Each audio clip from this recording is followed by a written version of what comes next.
They called themselves the kings of the world, the Assyrians, masters of conquest, the lords of iron and blood. Their armies marched like storms, and cities crumbled before the sound of their war drums.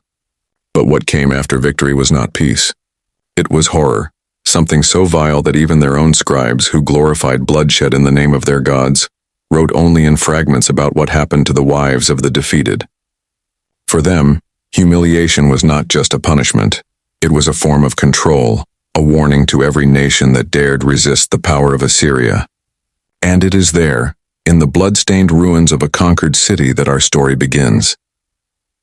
The city of Arpad had fallen after 3 long years of siege.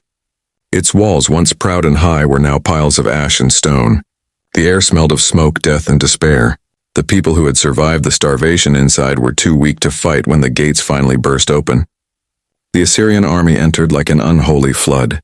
Soldiers in bronze helmets, eyes cold and pitiless, their armor reflecting the crimson light of the burning sky. Behind them came the priests of Ashur, chanting victory hymns, blessing the slaughter as divine justice. Among the captives stood women, queens, wives of warriors, daughters of nobles. Their eyes were swollen from tears, their faces pale from hunger and fear. They clung to one another as the Assyrian general Turtanu-Nabusharu surveyed them like cattle. His orders were clear. Every man who had fought was to die, every boy above 12 to be taken as a slave soldier, and every woman to be brought before him for inspection. The inspection was no formality. It was a ritual humiliation, a display meant to crush the last remnants of dignity in the conquered. In the crowd was Queen Iltani, wife of the fallen king of Arpad. She had once ruled beside her husband with grace and pride. Now she stood barefoot in torn silks, her hair matted with ash. She tried not to tremble as Nabusharu's soldiers dragged her before their commander. Her husband's head lay at the general's feet, a grim trophy freshly severed, his crown now bent and blackened. "Behold," the general sneered, "the queen who dared defy the king of Assyria."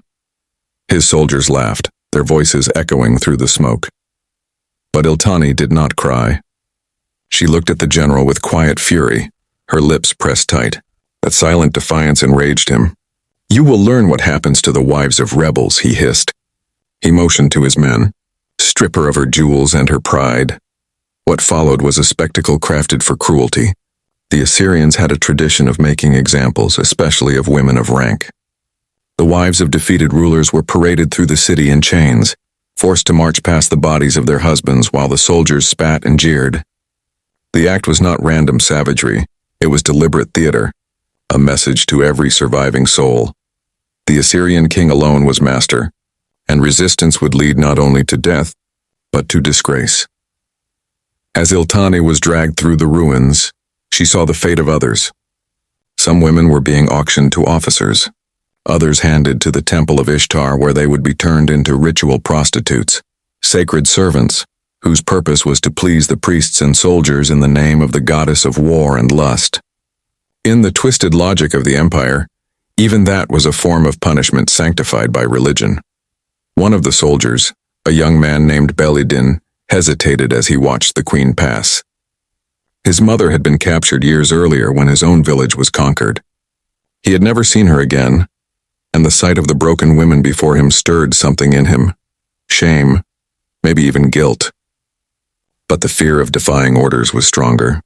He turned away as his comrades dragged Iltani to the temple courtyard. There, before the statue of Ishtar, the ritual began. The priests chanted, incense burned, and drums beat like the pulse of war. The women were forced to kneel, their names stripped from them, their bodies marked with ash. One priest declared, "These are the spoils of the King of Kings, property of Ashur's might." The words echoed as if the gods themselves demanded the cruelty. That night, as the Assyrians celebrated their victory with feasts and songs, the cries of the captives rose above the city walls. To them, the night was endless. Some were taken to the soldiers' quarters, others locked in cages meant for display when the royal messengers came from Nineveh. The Assyrians were infamous for their records. They documented every conquest, every punishment, every mutilation. Reliefs carved in stone showed their victories in vivid detail. Men impaled, kings flayed, and women kneeling in surrender. To them, this was not barbarism. It was the natural order. In Nineveh, the great capital, these scenes were retold as triumphs. The palace walls were lined with images of kneeling queens and chained women. King Ashurbanipal himself, seated on his throne, once ordered a defeated queen to serve wine to his generals at a victory banquet while her husband's head hung nearby. Such spectacles fed the empire's myth of divine supremacy. The humiliation of women was not just revenge, it was propaganda, a symbol of total domination. Yet amid the cruelty, small acts of defiance still burned. That night in the ashes of Arpad, Queen Iltani found the strength to whisper to the women beside her, "They can break our bodies but not our names. The gods see beyond this night." It was a whisper that traveled through the darkness, passed from one captive to another, a fragile thread of hope in a world ruled by fear. The Assyrians had built an empire on terror, but even terror had its limits. The more they crushed, the more enemies they made. Beyond the horizon, the Medes, the Babylonians, and others began to rise, watching, waiting for the day when the empire of cruelty would finally crumble. But for now, Arpad was theirs, a city of ashes, a warning written in blood. And deep in the night, under the burning sky, Iltani made a silent vow. If she survived, she would tell the world what the Assyrians did, not just to her, but to every woman who had suffered beneath their rule. For in the end, even the greatest empires are haunted by the screams they tried to silence.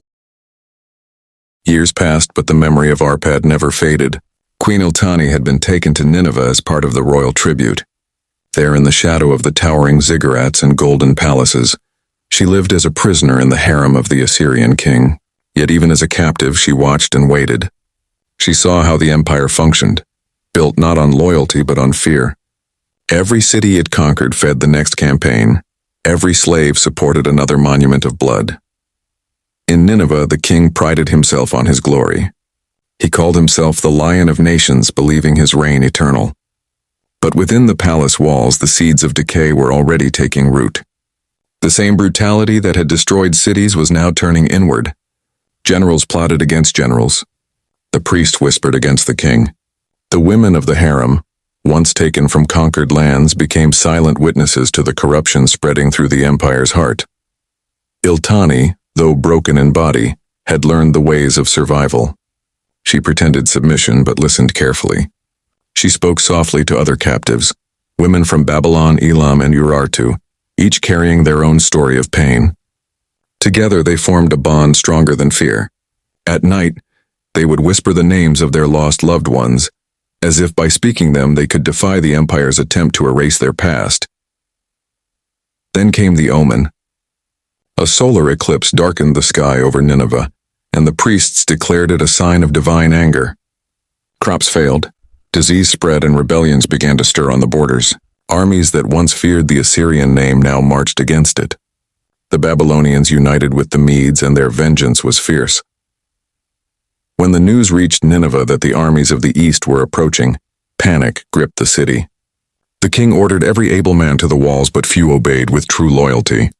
Iltani watched from her chamber window as the city that had once stood as a symbol of invincible power began to tremble. The screams of the defeated now echoed within Assyria itself. As the enemy armies surrounded Nineveh, chaos broke out. The slaves revolted, the harem was abandoned, and fire spread through the palace. In the confusion, Iltani escaped with a few other captives. They moved through the burning corridors, stepping over the bodies of the fallen. She found the great hall where years ago she had been paraded as a spoil of war. Now it was filled with smoke and ruin. The statue of Ashur lay shattered, the symbol of Assyrian might reduced to dust.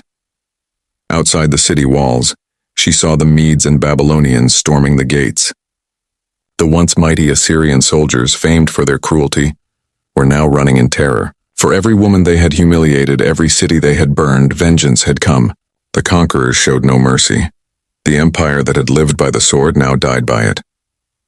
As dawn broke, Nineveh fell. The palace collapsed, the temples burned, and the Tigris River ran red.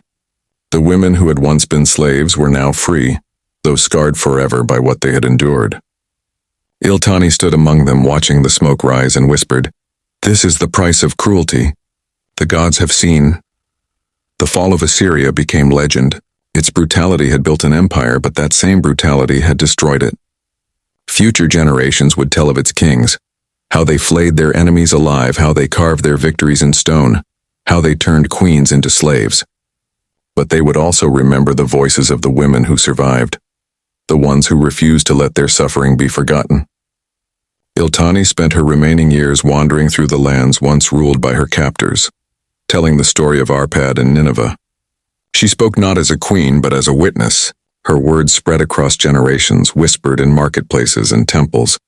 Do not worship those who build their thrones from pain. Empires rise, but cruelty always falls.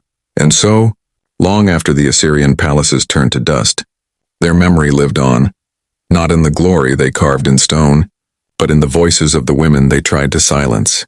The story of what they did to the wives of the defeated became not just a tale of horror, but a warning to every power that believed itself immortal.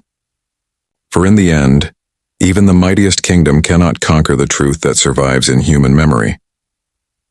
That truth was Iltani's final victory, the triumph of remembrance over terror, of spirit over empire, of humanity over the cruelty of men who thought themselves gods.